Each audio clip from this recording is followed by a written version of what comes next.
Hello दोस्तों, कैसे हैं आप सब। उम्मीद करते हैं दोस्तों आप सब बहुत अच्छे होंगे। तो दोस्तों इस वीडियो में हम डिस्कस करने वाले हैं आपका जो सीटेट एग्ज़ाम हुआ था 10 को दोस्तों, और 10 के बाद जितने भी एग्ज़ामें आपकी हुई हैं उन सब दिनों में कौन कौन से कैसे कैसे प्रश्न बने थे दोस्तों, किस प्रकार से प्रश्न आए थे, किस प्रकार से पूछे गए थे, उन सबको हम डिस्कस करने वाले हैं। और किस किस टॉपिक से आपके अधिकतर प्रश्न बनते हैं दोस्तों, उसको भी हम देखने वाले हैं। ठीक है, तो आइए इस वीडियो की शुरुआत करते हैं। और जिन बच्चों का एग्ज़ाम अभी नहीं हुआ है वो ज़रूर इसको देख कर जाइए दोस्तों, क्योंकि यहीं से सबसे प्रश्न आपके बन रहे हैं। ठीक है, तो पहला आपका देख लेते हैं, सिद्धांत से आपके प्रश्न कैसे बनते हैं दोस्तों। सीडीपी की बात करें तो सीडीपी में दोस्तों आपका जिन पियाजे ये मस्ट हैं, इनकी अवस्थाओं से प्रश्न इस तरह से बन रहे हैं दोस्तों।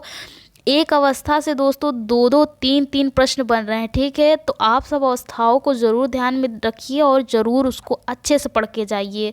अगर बात करें इनके सिद्धांत की, तो सिद्धांत में इन्होंने किसका प्रयोग किस पर किए हैं इसको आप सब अच्छे से रिपीट करके जाइए। आपको बिल्कुल भी कन्फ्यूज़न नहीं होनी चाहिए। और कौन सा सिद्धांत कौन से वैज्ञानिक ने दिया है इसको भी आप सब कंफर्म करके बिल्कुल जाइए दोस्तों। बिल्कुल भी आपको थोड़ा सा भी उसमें डाउट नहीं होना चाहिए, क्योंकि अगर ज़रा सा भी आपको डाउट होता है तो आपका वो उत्तर गलत हो जाएगा। ठीक है, कोहल वर्ग की बात करें तो इनसे भी जो है नैतिकता से आपके प्रश्न मोस्ट बन रहे हैं दोस्तों। यहाँ से भी 2 प्रश्न आपको देखने को मिलेंगे आने वाले सीटेट में, इसलिए आप सब नैतिकता को भी आप सब ज़रूर पढ़ के जाइए। जहाँ भी आपके जिस भी प्रश्न में नैतिकता की अगर चर्चा की जा रही हो, नैतिकता की ओर इशारा की जा रही हो, तो वो आपके कोहल वर्ग कहलाएंगे। कोहल वर्ग से संबंधित होता है, क्योंकि ये नैतिकता की बात करते हैं, नैतिक तर्कणा की बात करते हैं। ठीक है, वाइगोत्स्की की बात करें तो जेडपीडी तो आपका मस्ट है दोस्तों। जेडपीडी आप ज़रूर पढ़ के जाइए, क्योंकि जेडपीडी से भी आपके प्रश्न पूछे जा रहे हैं। ठीक है, 10 को अभी जो एग्ज़ाम हुआ था उसमें जेडपीडी आया हुआ है दोस्तों। ये किसने जो है कहा है, किस सिद्धांत का प्रतिपादन किसने किया है, इस टाइप का जो है घुमा फिरा के प्रश्न आपके बन रहे हैं। ठीक है, तो आप सब वाइगोत्स्की को भी ज़रूर देख के जाइए। एनईपी की बात करें तो राष्ट्रीय शिक्षा नीति की बात करें तो यहाँ से भी 2 प्रश्न आपको देखने को मिलेंगे। 10 तारीख को 2 प्रश्न आए हुए हैं दोस्तों एनईपी से। आप सब एनईपी ज़रूर पढ़ के जाइए। ठीक है, नैतिक विकास वही है आपका कोहल वर्ग। अगर आप पढ़ लेते हैं तो नैतिक विकास आपका जो है अच्छे से तैयार हो जाएगा, क्योंकि उनके सिद्धांत में ही अच्छे से उसकी चर्चा की गई है। ठीक है, एनसीएफ की बात करते हैं तो एनसीएफ का आप सब डेट याद कर लीजिए, और एनसीएफ के जो 6 पॉइंट आपके जो महत्वपूर्ण हैं उसको आप पढ़ लीजिए कि एनसीएफ की गाइडलाइन क्या कहती है, बच्चों को किस प्रकार से शिक्षित करना है और किस बातों का जो है विशेष ध्यान देना है। ठीक है, इसको आप सब देख लीजिए। लर्निंग की बात करें दोस्तों, सीखने की, तो सीडीपी में जो है सीखने से भी प्रश्न आपके बनाए जा रहे हैं। ठीक है, तो इसलिए आप सब सीखने टॉपिक को भी आप सब ज़रूर ध्यान से पढ़ के जाइए। ठीक है, लर्निंग बाय डूइंग जो आपका टॉपिक है उसको भी आप सब कंठस्थ कर लीजिए। स्कीमा तो पूछा ही जा रहा है दोस्तों, अभी 10 को भी स्कीमा ये आया था।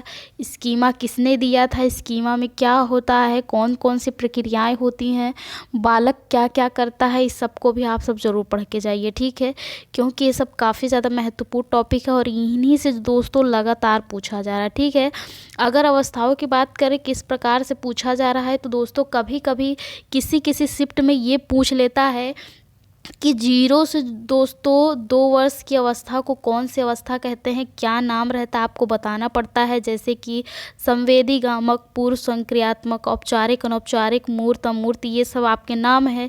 लेकिन इसमें जो है घुमा फिरा दे रहा है। कैसे, कभी कभी ये पूछ लेता है कि बच्चों में जो है वस्तु अस्थायित्व किस वर्ष जो है किस अवस्था में आती है दोस्तों। और कभी कभी ये भी पूछ लेता है कि बालकों में जो है खिलौनों की आयु किस अवस्था को कहा जाता है।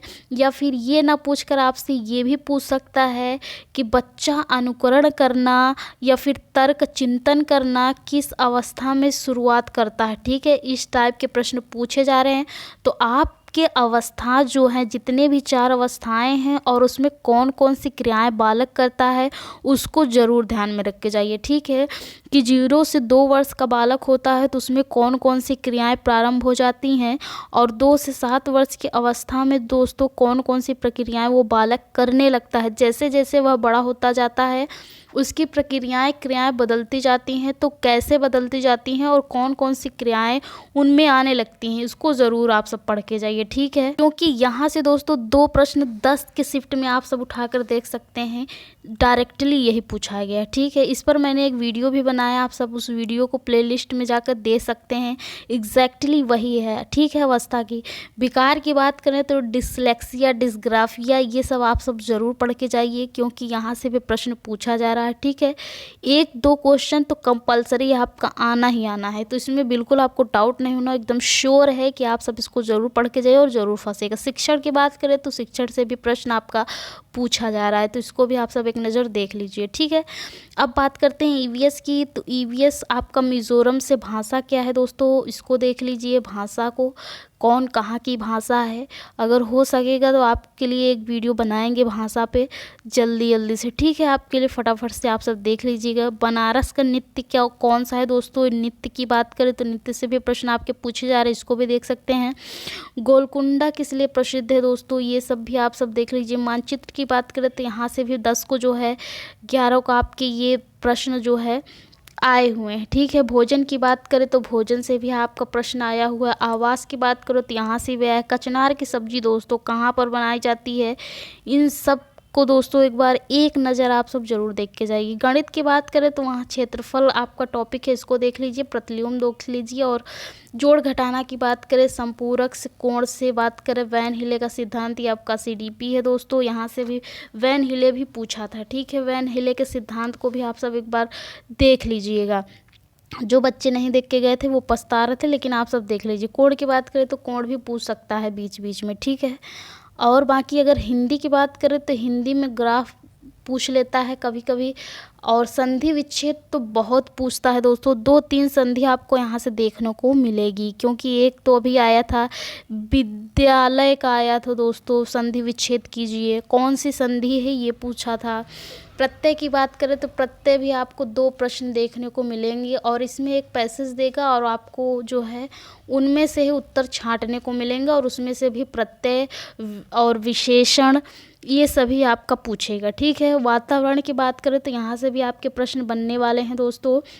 भाषा की बात करें तो 15 नंबर तो भाषा से रहता ही है, आपको भाषा भी अच्छे से देखकर जाना है। अनुवांशिकता से भी आपके प्रश्न बन रहे हैं। वेद पुराण की बात करें तो यहाँ से भी आपके प्रश्न पूछे जा रहे हैं, ठीक है दोस्तों। तो आप सब इसको ज़रूर देख के जाइए।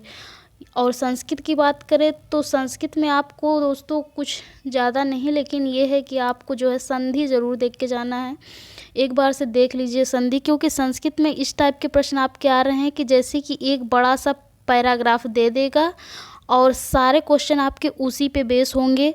10-15 छोड़ दीजिए, क्योंकि 15 क्वेश्चन आपके पेडागोजी से आ जाते हैं, तार्किक आ जाते हैं आपकी समझ के ऊपर। तो जैसे आप जो हिंदी का उत्तर लगाएंगे वही आप संस्कृत में लगाएंगे, तो आपका जो है 100% सही हो जाता है, क्योंकि सेम उसी से संबंधित प्रश्न आपके वहाँ पर पूछे जा रहे हैं, ठीक है दोस्तों।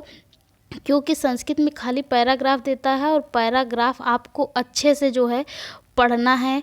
प्रत्यय उसी में से पूछेगा, उसी में से कोई शब्द उठा कर दे देगा और पूछेगा इसमें कौन सा प्रत्यय लगा है, कौन सी विभक्ति है, कौन सा वचन है, इस टाइप का प्रश्न पूछ रहा है, ठीक है। अलग से कोई नहीं दे रहा है, आपका पैराग्राफ जो होगा उसी में से कोई शब्द उठाएगा और उसी में से वही का आपका प्रत्यय विभक्ति सब पूछेगा, ठीक है। तो पहले आपको जो है प्रत्यय अगर देता है या फिर पैसेज देता है आपका बड़ा सा, तो आप पहले पैसेज मत पढ़िएगा दोस्तों, ठीक है। हमारी बात मानिए, तो पहले जो पैसेज के नीचे आपके प्रश्न दिए रहते हैं उसको आप ध्यान से पढ़ लीजिएगा, देख लीजिएगा।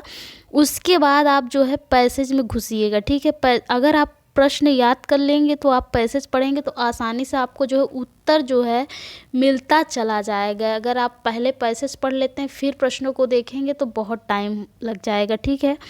तो इस वजह से कह रहे हैं पहले आप सारे प्रश्नों को देख लीजिए कि क्या क्या पूछा है, फिर उसके बाद पैसेज फटाफट से पढ़ना चालू कीजिए और आपको धड़ाधड़ जो है आपके उत्तर मिलते चले जाएंगे।